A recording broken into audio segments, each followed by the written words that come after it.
Philippine history. Unhistorical data.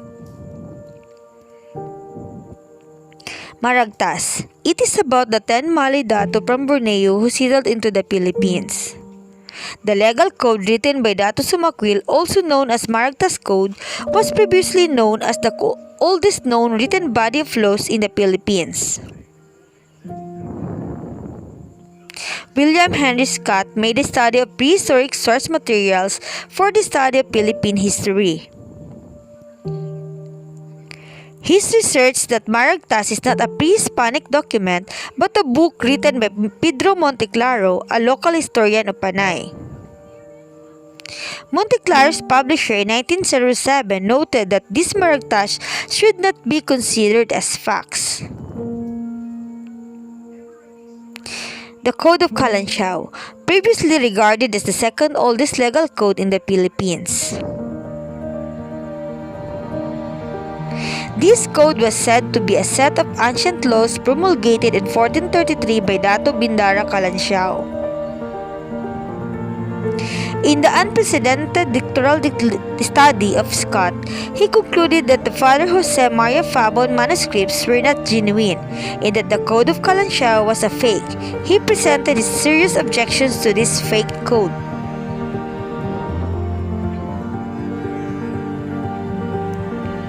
First, there is no evidence that Father Fabon, the alleged author of the manuscripts, was ever in the Philippines in 1838 or parish priest of the town in 1839, the dates of the manuscripts.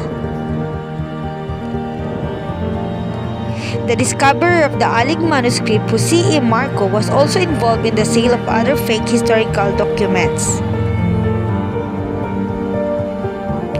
There is no historical evidence for the existence of Dato Kalansiaw or a code of his name other than the documents presented by Jose Marco.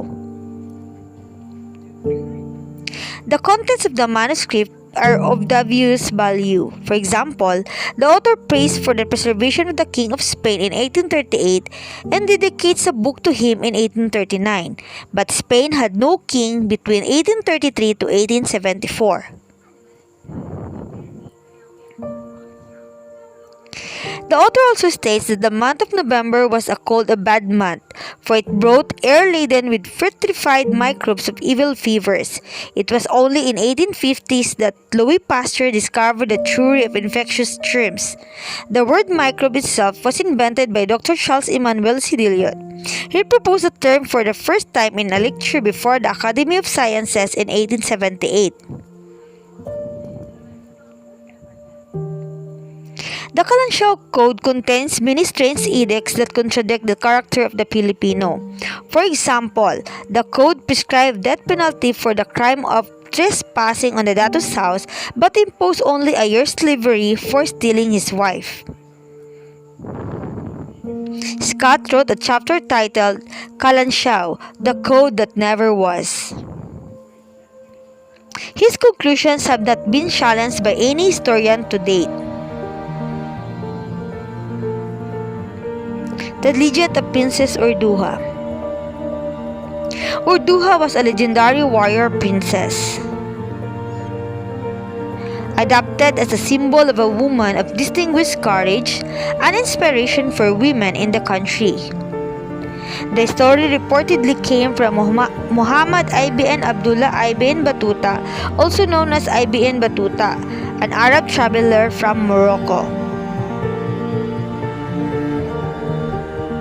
The legend is quite amusing, but historians could not certify its authenticity. Modern historians agree that Princess Urduja was just an illusory creation of Ibn Battuta.